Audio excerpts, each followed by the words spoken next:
किसी को इतना प्यार दो कि गुंजाइश ना छोड़ो, अगर वो फिर भी तुम्हारा ना बन सके तो उसे छोड़ दो, क्योंकि वो मोहब्बत का तलबगार नहीं ज़रूरत का पुजारी है। दुश्मन से हमेशा बचो और दोस्त से उस वक्त जब वो तुम्हारी तारीफ़ करने लगे।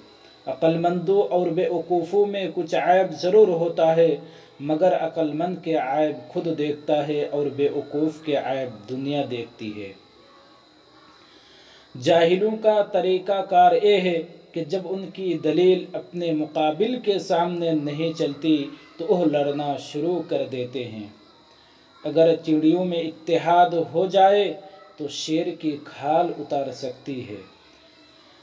उससे तो खामोश बेहतर है कि किसी को दिल की बात कहकर उससे ये कहा जाए कि तुम किसी को ना कहना।